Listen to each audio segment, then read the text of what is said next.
You are Locked On Braves POSTCAST, part of Locked On Sports Atlanta, your team every day.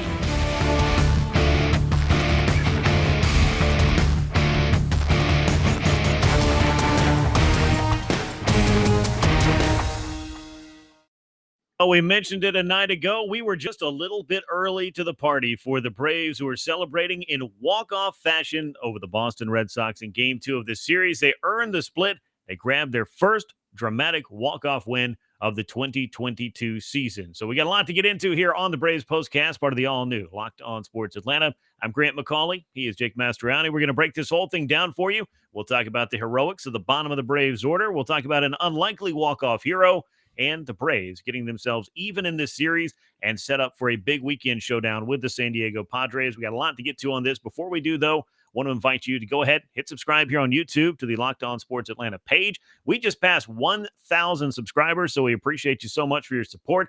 Make sure you leave those likes and comments and ratings, and also make sure that you click that bell so that you get notifications whenever we drop a new episode, and make sure you're subscribed to Locked On Braves wherever you get your podcast. So with all of that out of the way, that's some exciting stuff, but how about the stuff we've been kind of waiting to see all season long? The DNA of this club, Jake, I felt the last 4 years has been its ability to rally and to come back and to win in dramatic fashion. They're not always walk-offs, but there should be a few of those mixed in there, and the Braves with a 5-3 walk-off victory over the Boston Red Sox. This felt like it was a long time coming, did it not? It was. We were talking about it last night, looking for that first walk-off. And not just that, but we keep hearing the stats on when the Braves score first, they win. When the other team scores first, they lose. And this was a night where they didn't score first and came back and won. So certainly a great night. Hopefully a sign of things to come for this Braves team. Yeah, double dipping in good fortune there, it would appear. So the Braves are able to pick up this victory. 5-3 was the final score. Let's jump into the line here. Game number 32 of the year for the Braves. Game number 2 against the Boston Red Sox in this series. Red Sox taking this loss, dropped to 11-20 on the season.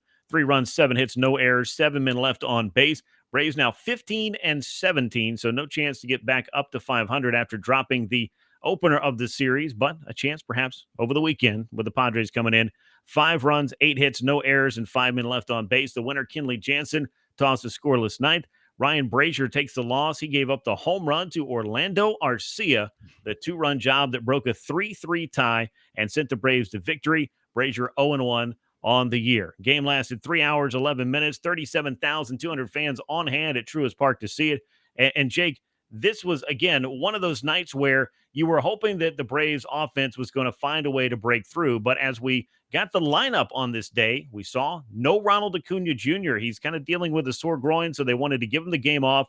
He's got the day off, as the whole club does, on Thursday, and he kind of started thinking, boy, he just lost the opener of this series. Now you don't have Acuna.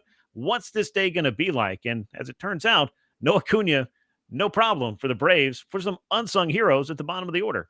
Yeah, and I'm going to give a little inside scoop here on what my eyes tell me. Ronald Acuna Jr. jumping up and down, throwing water on Orlando Arcia, hopefully gives me a good sign that Yes. groin is going to be okay. But yeah, seeing that lineup, him not in there, Dansby at the top, not exactly, what you were looking for. But Snicker did shake things up a little bit. Put Travis d'Arnaud up there and moved Ozuna down. Of course, you moved Travis up, and he has a terrible night at the plate. But good to at least see him, try to shake things up a little bit. But like you said, the bottom of the order, getting it done. Travis Demeritt, Orlando Arcia with a 3-hit night. So you got some offense, maybe, like you said, not exactly where you expected it.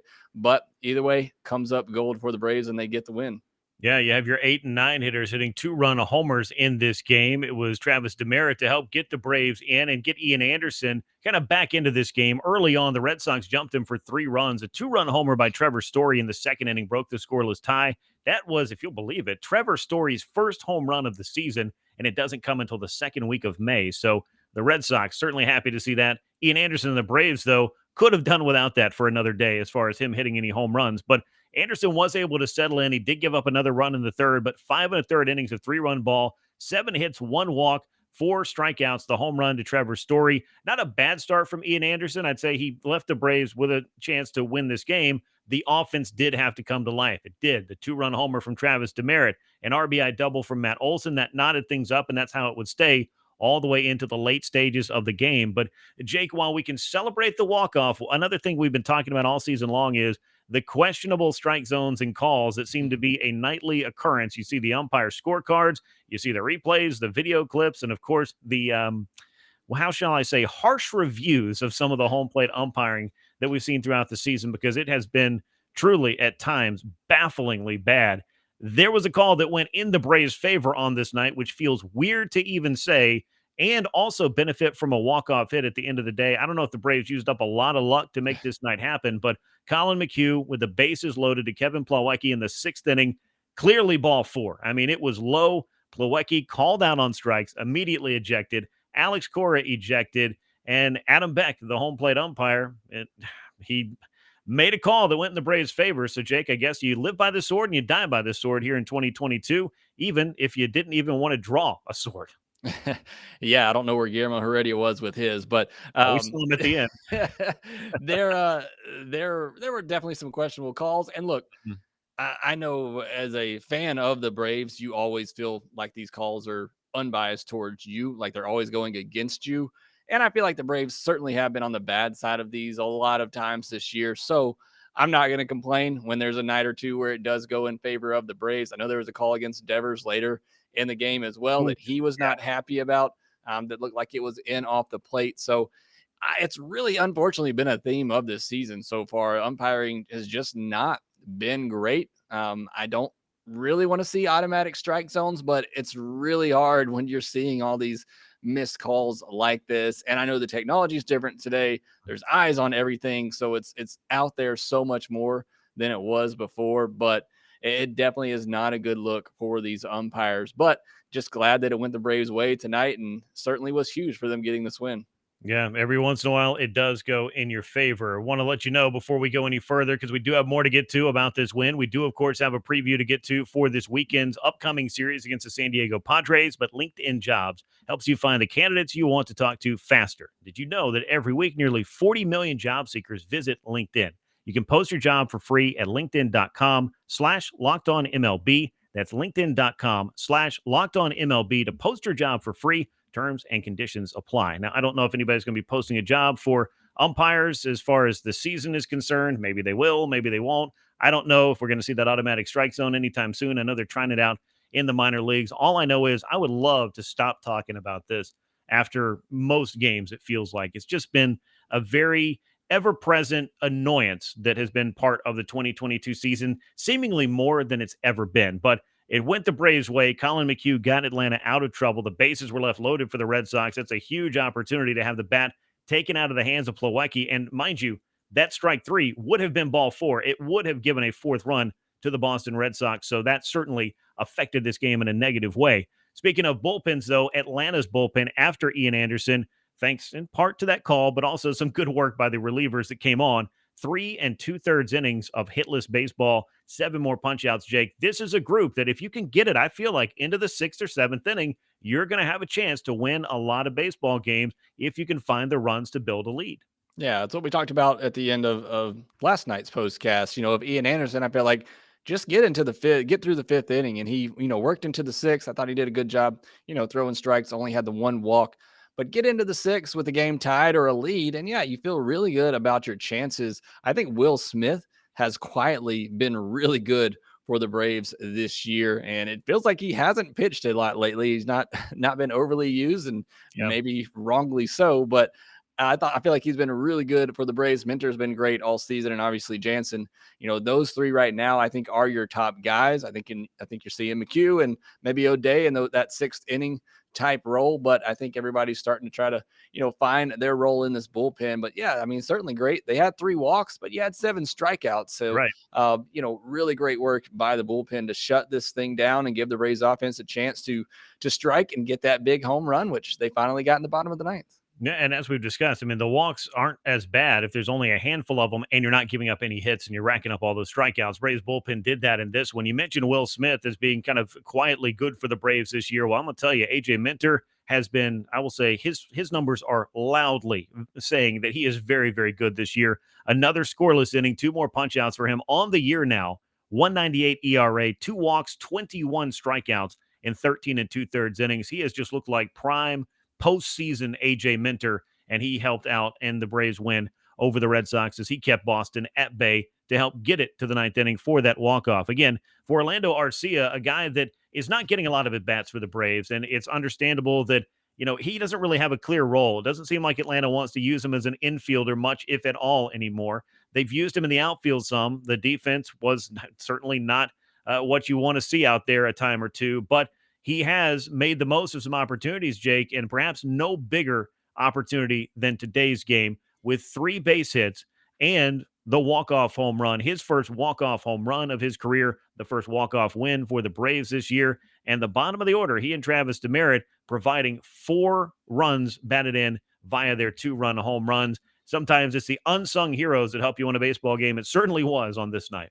Yeah, the 7, 8, 9 hitters pick up 5 hits, 3 runs, and 4 RBI in this game. Got the 2-run homer by Demeritt and obviously the one by Arcia. It is just amazing to me, Grant. Arcia's had 1 at bat in the last 16 days, and he comes into this game because of an injury, picks up 3 hits, and wins the ball game. That can't be easy to do, to be sitting on the bench for that long, for that many games, and come in and have a 3-hit night and get a walk-off homer. And a note quickly on this home run that I heard Jeff Rancour mention, and I think it was a great point, is that Ozzie Albies got on, nice hit, opposite field. The pitcher was really worried about Ozzie over there at first base. I think you could see it in his pitches. He almost airmailed one to the backstop.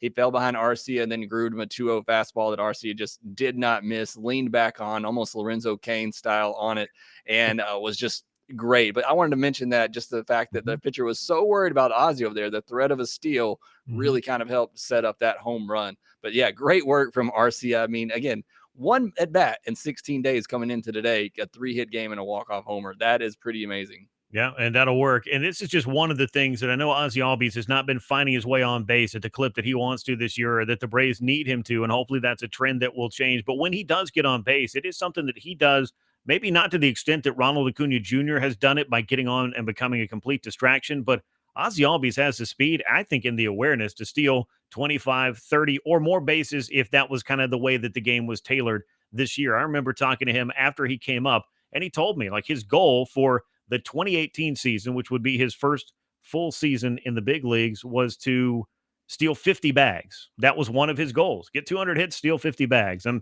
he's worked on that 200 hits. He's worked on a lot of extra base hits that I never knew were up his sleeve, but the 50 stolen bases in a season, I don't know if it'll happen. But the ever-present distraction that a speedy, good base runner can be on base was an X factor, I think, in that inning as well. So that's good looking out from Jeff Rancour there, and obviously very beneficial for Orlando Arcia, getting himself a pitch he could drive, and of course the most important part of that, not missing it.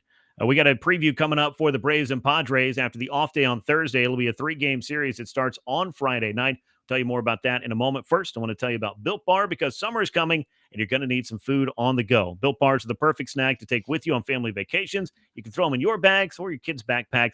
Make sure everyone has a bar so you are fueled for your summer adventures. You can go to built.com, use the promo code LOCKED15 and get 15% off your entire order. That's LOCKED15 for 15% off at built.com.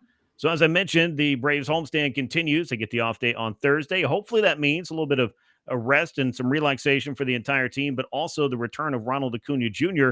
come Friday night, because the Padres are rolling into town. It's going to be Max Fried on the mound in the opener. He's 4-2 with a 2.68 ERA. He has been pitching great of late. And Yu Darvish is going to be on the mound, always a tough customer for the Braves. He's 3-1, a 4.05. I think we're going to see exactly the pitching matchups that we wanted on the Braves side in this series, Jake, as they were able to line up Fried and Morton and Wright to face a very tough San Diego club we've already seen this year. Yeah, you always got to feel pretty good going into a series when you have those 3 guys going. And, obviously a very tough team in the Padres, but Braves went out there to San Diego, split a 4-game series with them. So I think they're up for the task. Just do not let Manny Machado continue to destroy you.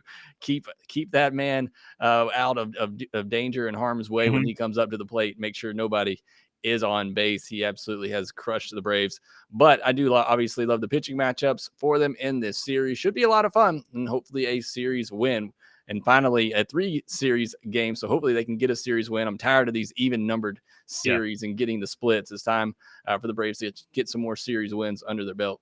Yeah, and this is a good opportunity this weekend against a very game Padres club, but you do have, I think, some things that you didn't have the first time around, including Ronald Acuna Jr. if he's back in there. And also, it does feel like at times more so over the last couple of weeks, the Braves have started to show signs of who they have been rather than the team that has underperformed at times here in 2022 to start things out. But your game one pitching matchup on Friday after the off day on Thursday at Truist Park. It's Max Fried on the mound for the Braves. It's Yu Darvish taking the hill for the Padres. 7:20 p.m. Eastern time at Truist Park on Friday night. So that'll wrap things up for us here on the Braves Postcast. We hope you enjoyed this one a whole lot more than that first game of this series. The Braves came up short to the Red Sox. They bounced back. They win in dramatic fashion. They do split this series, head into the off day with a little momentum and a big challenge waiting for them on the other side on Friday as the Padres come rolling into town.